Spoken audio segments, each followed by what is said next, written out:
Coucou. You. Mais t'as raison parce qu'en plus t'as complètement le droit de venir ici. Scar. Toujours la même rengaine, j'arrive pas du tout à commencer mes vidéos, je sais pas du tout comment faire d'introduction. Alors il y a maintenant longtemps en fait, j'avais dit que je ferais une vidéo d'astrologie pour introduire à l'astrologie. Je ne l'ai pas fait. Putain, ça fait longtemps du coup je suis pas hyper à l'aise, je vais pas vous mentir. Donc j'avais dit il y a 6 mois que je ferais une vidéo sur l'astrologie, je ne l'ai jamais faite, mais en fait c'est parce qu'il y a eu le confinement et que j'étais pas toute seule pendant le confinement, j'étais pas chez moi et j'avais pas la déterre de faire une vidéo et après ligaments croisés. Je vais essayer de vous présenter un peu tous les éléments dans l'astrologie, les planètes, à quoi ça sert, etc. Je vais pas parler des signes en eux-mêmes parce que de toute façon j'ai déjà fait une vidéo où je disais ce que je pensais des signes et tout. Là c'est vraiment juste pour les gens qui n'ont pas du tout de base en astrologie pour vous expliquer en fait. Je pense que je vais faire voilà les erreurs. Si jamais vous voyez que je dis de la merde, n'hésitez surtout pas en commentaire à me dire que je dis de la merde. Là pour commencer, le signe que vous avez, que vous connaissez, du coup c'est le signe... Vas-y mais la cousse, dis-moi si tu veux que... Par là, tiens, tu veux lire frère? Votre signe solaire du coup c'est le signe que vous savez, votre signe par rapport à votre jour de naissance, le mois. Et après en plus connu derrière c'est l'ascendant et le lunaire que normalement, enfin il y a déjà beaucoup plus de personnes qui savent ce que c'est. Votre thème astral complet parce que sur toutes les planètes du système solaire vous avez un placement sur les 12 signes zodiacaux. Vas-y fais du R&B. Non mais c'est ta mère qui paye la caution ou c'est comment? Bah oui, c'est ta mère, excuse-moi. Je sais même plus ce que je disais, je me perds, voilà. Tout ça, vous le calculez en fait avec votre heure de naissance, la date, l'endroit et le mois de... Bref, ça se calcule en gros avec toutes vos informations de naissance. Il y a des sites où vous pouvez aller voir vos placements et moi je vous conseille surtout AstroThème parce que de connu, il y a CoStar, mais... Ça y est, c'est en train de se taper. J'arrive puisqu'on peut pas travailler en paix.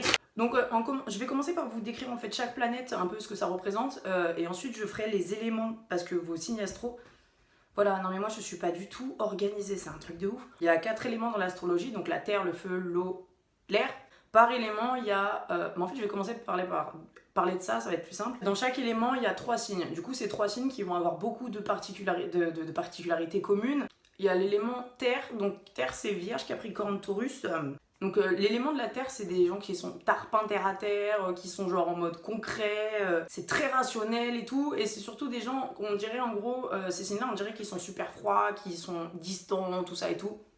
C'est de la mala. En gros, c'est juste qu'ils font semblant pour se protéger parce qu'en fait, à côté de ça, la vérité, c'est que c'est des gros fragiles. Moi, je sais que je suis vierge, ascendant Capricorne, lunaire taureau, donc vraiment, on est dans la sauce. C'est des signes qui vont avoir l'air très matures, très posés, très stables et surtout froids de fou. Et en fait, que dalle, ça fait que chialer toute la noche. C'est des signes qui sont très rationnels.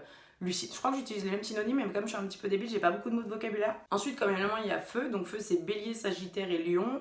Feu, c'est très, enfin, selon moi, hein, c'est vraiment des gens genre en mode j'ai besoin de personne, c'est très fort, dans la conquête de nouveautés. Genre, personnellement, je déteste les signes de feu. C'est c'est trop en fait. Vraiment, c'est trop, on dirait un peu une sorte de crise d'ado tout le temps. C'est ça, du coup, il y a l'air. L'air, c'est Gémeaux, Verseau et Balance. Donc, les signes d'air, c'est des signes très volatiles. Ils sont très ouverts à tout, ils sont hyper intéressés aussi par tout. Allume ta plaque avec ton pied surtout, connasse. Donc c'est beaucoup la liberté, c'est beaucoup le besoin de nouveautés, etc. Du coup, c'est des signes qui sont pas stables. Donc ça, c'est vraiment l'élément que je déteste le plus. Déjà, quand il y a Gémeaux dans ton élément, frère. Mais pour de vrai, sinon, non, ouais, voilà, c'est juste des gens qui sont vachement intéressants aussi, et voilà. Et enfin, il y a les signes d'eau. Donc ça, c'est Cancer, Poisson et Scorpion. C'est le signe des chialeuses, clairement. C'est genre la pureté, la sensibilité, mais c'est surtout des signes qui se laissent submerger par leurs émotions. Ça me fait beaucoup rire quand les gens ils pensent que Scorpion c'est un signe très dur et que dalle. Ils sont torturés de ouf les Scorpions, c'est comme tous les signes d'eau. Ils prennent vraiment trop tout à cœur, ils sont très sensibles genre. Il faut savoir que dans votre carte astrale, il va y avoir du coup des placements d'eau, des placements de terre, des placements... Et il y a une dominance en termes d'éléments. Beaucoup de personnes qui s'intéressent pas à l'astrologie qui disent que ouais mais mon signe solaire me représente pas, enfin mon signe astrologique me représente pas, je me reconnais pas. Mais en fait il faut calculer tout, c'est pas avec un seul placement que tu peux définir comment tu penses, comment t'es prédisposé à... Surtout que c'est vraiment le côté, l'astrologie c'est comment t'es prédisposé à te comporter et à réagir plus ou moins, tu vois. Là je vais passer directement aux planètes pour vous expliquer en fait chaque planète. Je vais pas m'attarder sur ce que chaque signe veut dire selon les planètes, etc. Ça, parce que, encore une fois, je vous dirais des arrobas de compte astro qu'on fait des grands trades et tout en expliquant en détail, mais là, ça prendrait beaucoup trop de temps. Genre. Donc, le signe solaire, c'est le signe qui va définir votre ego, votre identité, vos développements de base. En gros, vraiment, c'est soi, c'est censé être. Ouais, vraiment l'ego, pour moi c'est vraiment complètement l'ego. C'est aussi beaucoup le caractère, etc. Donc ça pour le coup c'est quelque chose d'assez général, le signe solaire. L'ascendant, alors en gros ça va être un peu la projection de votre personnalité aux autres. Donc c'est ce que les gens vont voir de vous, ce que vous voulez bien montrer aux gens de vous. Et ça donne aussi beaucoup de précision sur le signe solaire. Ça veut dire que ça va... par exemple, toutes les vierges ne sont pas pareilles, mais selon l'ascendant, ça va préciser un peu déjà comment t'es en termes de ton ego. C'est un truc qui est beaucoup moins connu, mais qui est super important, et même moi je l'ai découvert il n'y a pas si longtemps que ça en vrai, c'est le descendant. Donc le descendant, ça va être, en gros, selon votre ascendant, le signe à l'opposé dans le zodiaque, c'est votre descendant. Et ça, c'est la partie que vous projetez sur votre partenaire. Décrire comment vous vous comportez quand vous êtes avec quelqu'un en couple, etc. Si vous avez un descendant qui est dans l'élément de la terre, vous allez être attiré par les signes de terre. Ensuite, il y a la lune. Pas important. Ça représente en gros la sensibilité, les émotions, les moods et tout. C'est genre le moi interne, comment t'es en termes d'émotions. Je me demandais un petit peu comment ça marchait du coup, puisque on dit que les femmes sont plus touchées par le signe lunaire que les hommes. J'ai lu que ça dépendait du fait d'être née femme. Je sais pas si c'est hyper maladroit. Ensuite, Mercure. Mercure, c'est vraiment la communication, la sociabilité. Donc ça va avec le partage, avec je sais pas, l'immersion en société, les comportements intellectuels, etc. Il y a un truc que, du coup là je vais en parler parce que je m'en suis rendu compte en fait que en faisant des recherches en balles. Je trouve que dans la mythologie romaine, chaque dieu explique très bien en fait à quoi sert la planète dans l'astrologie. Mercure, c'est le dieu des voleurs, je crois, il me semble. Il y a toute une story avec ce bouc, mais en gros, c'était surtout un messager, tu vois. Et au final, Mercure, ça colle très bien avec ça. Ensuite, je dis ensuite, hein, je dis pas du tout dans un ordre. Là, j'ai vraiment fait par ordre de comment je l'ai écrit sur mon grand papier. Donc, il y a Vénus, et Vénus, c'est une planète qui va en gros plus ou moins définir les caractéristiques de la vie sentimentale. C'est la planète aussi de la sensibilité esthétique, mais c'est, bon voilà, pour moi, enfin pas pour moi en fait, c'est vraiment la planète du love, en gros, très grossièrement, c'est la planète du love. Et Vénus, du coup, comme la déesse. Je vais pas m'attarder sur Vénus parce qu'en vrai, j'arrive pas trop à décrire cette planète, puisque pour moi, c'est très bien expliqué le fait de dire que c'est la planète du love. Genre. Après ça, il y a donc Mars.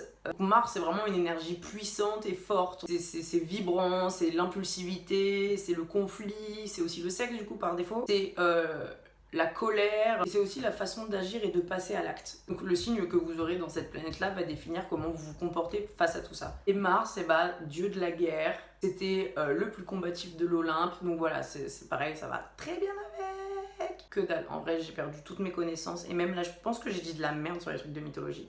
Parce que c'est que dans mes souvenirs, je suis pas allée faire des recherches derrière. Il y a aussi du coup un truc qui s'appelle les décans, donc en fait c'est dans chaque période, il y a 3 décans, c'est divisé en 3 décans et ça va permettre de donner plus de précision. Par exemple, je suis vierge, 3e décan, ça va donner des précisions sur mon caractère. Par exemple, je vais pas être la même vierge qu'une vierge qui est 1er décan. Il va y avoir des...